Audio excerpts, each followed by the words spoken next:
A man went to a hotel and walked up to the front desk to check in.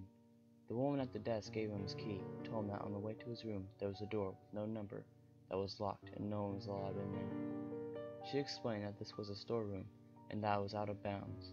She reminded him of this several times before allowing him upstairs, so he followed the instructions of the woman at the front desk, going straight to his room and going to bed. However, the instance of the woman had only piqued his curiosity, so the next night he walked down the hall to the door and tried the handle.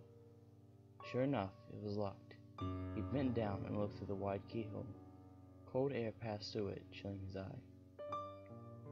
What he saw was a hotel bedroom like his. In the corner was a woman whose skin was incredibly pale. She was leaning her head against the wall, facing away from the door. He stared in confusion for a while. Was this a celebrity, the owner's daughter? He almost knocked on the door out of curiosity, but decided not to. As he was still looking, the woman turned sharply, and he jumped back from the door. Hoping she would not suspect he had been spying on her, he crept away from the door and walked back to his room. The next day he returned to the door and looked through the wide keyhole. This time, all he saw was redness. He couldn't make anything out besides a distinct color, unmoving.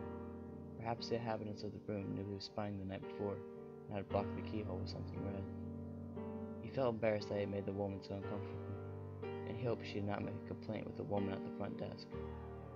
At this point, he decided to consult her for more information.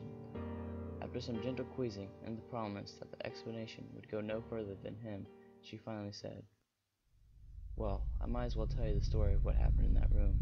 A long time ago, a man murdered his wife in there, and we find that even now, people get uncomfortable staying there. But these people were not ordinary. They were white all over, except for their eyes, which were red.